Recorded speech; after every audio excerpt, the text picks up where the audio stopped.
বাক্সাৰ বৰমাত ভুৱা বন বিষয়াৰ তাণ্ডৱ নিশা ২৭ নং ৰাষ্ট্ৰীয় ঘাইপথত আগুচি ধৰিলে বালি ভৰ্তি ডাম্পাৰৰ চালকক ধন দাবী ভুৱা বন বিষয়াৰ চালান চোৱাৰ কৌশলেৰে ভয় ভাবুকি দিলে চালকক আনকি ডাম্পাৰ চালকৰ মোবাইলো কাঢ়ি ৰখাৰ অভিযোগ ভুৱা বন বিষয়াগৰাকীৰ বিৰুদ্ধে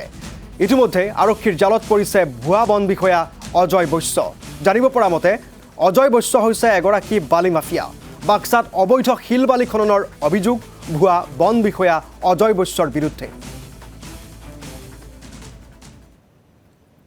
মানে ধৰি লওক এনেকুৱাকৈ অজয় বোলা এজন মানুহে জানে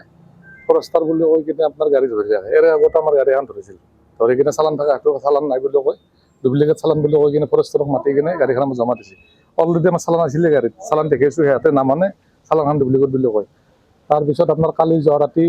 গাড়ী এখন এনেকুৱাকৈ চালান থকা গাড়ীখন ধৰি কিনে ফৰেষ্টাৰ মানুহ বুলি কয় ড্ৰাইভাৰক ফৰেষ্টাৰ বুলি কৈ কিনে গাড়ীখন আগুৰি কিনে বৰমাত গাড়ীখন মছলপুৰত লৈ যাব খুজিছিল ডাম্পাৰ মালটো বৰপেটাৰ পৰা আনিছিল বালি হৈছিল নলবাৰী যাওঁ কৰে এনেকুৱা কৰি আছে আপোনাৰ বহুতবাৰ আমি ৩বাৰমান পাল কৰিলোঁ এনেকুৱা কলা স্পৰ এখন লৈ ঘূৰি থাকে আপোনাৰ ফৰেষ্টাৰ বুলি কয় ড্ৰাইভাৰবিলাকে চিনি নাপায় নহয় আপোনাৰ গাড়ী এখন খেদি কিনে ধৰা হয় ৩-৪জনমান থাকে সিহঁতৰ লগত কালি 2জন আছিল বোলে গাড়ী বাহিৰত ওলাইছে 2জন কিন্তু গাড়ীৰ ভিতৰত আছিল নে নাই সেইটো দেখাব গাড়ীখন কলা গাড়ী গ্লাছ চালাছ কলা কমপ্লিট গাড়ীখনত ভিতৰত মানুহ থকাটো গম নাপায়